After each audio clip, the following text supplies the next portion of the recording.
Hi everyone, and welcome to my Stoney through Medal of Honor Allied Assault. Before we get started real good, let me take a rip off this bong. I'm smoking off of some fantastic Mr. Bubbles here. It's a great hybrid strain. Portside, you with Powell. Starboard, you with me. Head for cover and get to the shingle. I'll see you on the beach.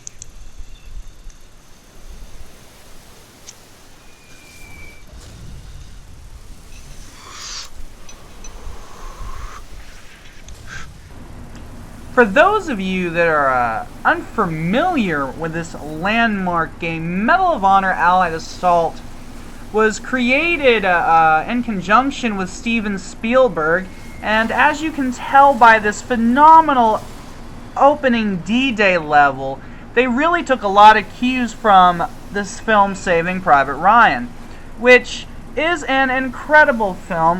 Personally, I do enjoy Spielberg's World War II miniseries The Pacific and Band of Brothers almost more than Saving Private Ryan, but Saving Private Ryan is an incredible film, and you can really see how that film influenced this sequence, because it is one of the most terrifying and intense sequences you will play in most first-person shooter games.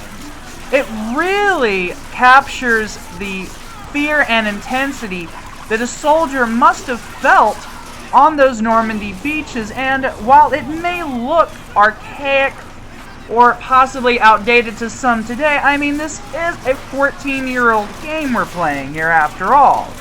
But with that in mind, if you look at this game and you realize just how incredible this must have looked in 2002, it's still a great game to play to this day. It might not be visually impressive as it was back in the day, but this game still holds up when it comes to its phenomenal gameplay. When you have missions that are just so incredibly well designed, like this Normandy level, which of course was recreated in the PlayStation 2 version of the game, Medal of Honor Frontline, which was a great game in its own right, and it's very much a similar game to Allied Assault, but Allied Assault is the epitome of great Medal of Honor games. While I do love Medal of Honor Pacific Assault, and that may be my personal favorite Medal of Honor game, this is without a doubt the best Medal of Honor. And I got this off of Good Old Games for $10 in the war chest, and with that you get not only Allied Assault but the 2 expansion packs, which gives you at least 6 to 7 more hours of gameplay on top of the 10-hour campaign, which is phenomenal. Every level of this game is so memorable, and each level just is incredibly well designed when it comes to enemy placement and just how the action sequences of this game have been designed. And then when you run into some of the more interactive environments, it just really catches your eye when you consider how old this game is. But just look at the attention to detail in this room. I mean, we're in the Nazi bunkers on Normandy, and the level of detail for a game this old is still outstanding.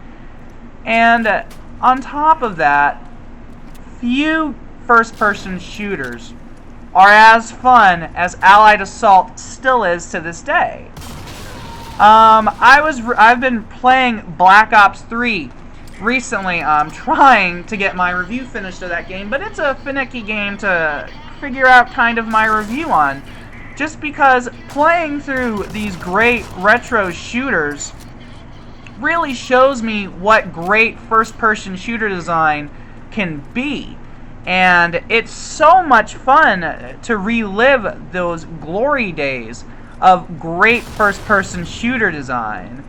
I'm not trying to say that modern shooter design is bad by any means. There are some truly incredible modern shooters out there.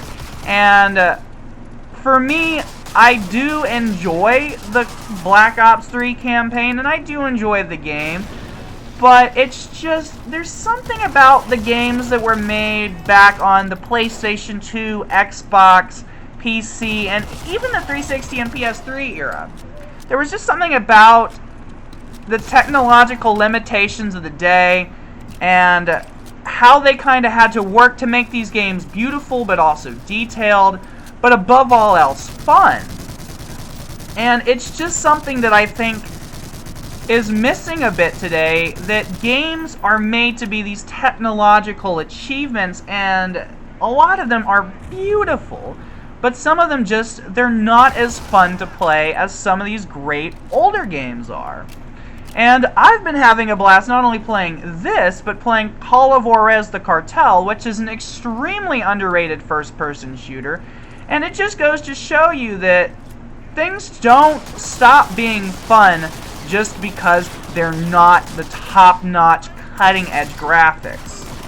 I mean, this game is incredibly enjoyable to play. I have been having so much fun toking up and just sitting down and having a blast from the past.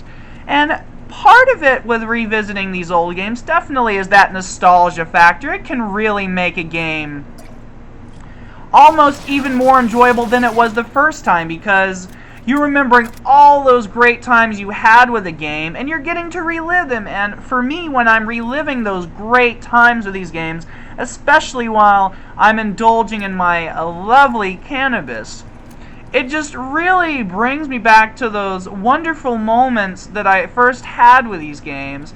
And it's a really great therapy. Just, if you're really stressed, reliving some of those glory days with games and just getting lost in a great experience like this, it's just so therapeutic. And I think that for non-gamers, and especially gamers that didn't play some of these older games back in the day, it might not resonate with you guys as much. But Allied Assault is a game that definitely deserves to still be played to this day, just because of how much it has inspired modern shooters. Without this game, you would not have Modern Warfare, you would not have Black Ops 3, and you would not have all of the countless military shooters that came after this, including Call of Duty 2. Yeah, a lot of Call of Duties were inspired by this game. But also a top-notch and extremely underrated Vietnam shooter known as Men of Valor, which was also produced by the same company and can be found on Steam and Good Old Games for around $10. And it does run a bit rough on Windows 10 and modern systems, but you can also get it for the original Xbox. It is not backwards compatible, I don't think, with the Xbox 360, but it's definitely worth picking up if, like me, you really enjoy these military historical shooters, especially these retro military historical shooters, because they just don't make them like this anymore, and it's such a shame. I really hope that Battlefield 1 is the start of a new trend in going back to creating real historical shooters, just because I'm so tired of all the science fiction stuff. I can't tell you how much I love real historical games that are based on real events. Playing through Call of Duty World at War and taking part in the Peleliu assault that I've read so much about and also seen in the phenomenal miniseries The Pacific, it was just incredible to experience something like that. And for me, it doesn't glorify war, but it remembers and honors the people that were there by allowing people to experience these events and get a greater understanding of them by actually kind of living them. Obviously, we can never know what these people went through in these wars, but it's great that these games really capture and honor the sacrifice and the heroism that was displayed by men in combat. And no matter what you think of war, there are always a lot of good men fighting and dying for their men at their side and for other very good reasons. So no matter what you feel about the war, always honor and respect the men and women who fought them. Thank you guys so much for watching the Stoney through of Medal of Honor Allied Assault. It has been so much fun bringing you these classic games. I can't tell you how much fun I've had replaying these games and capturing all these footage to show you guys.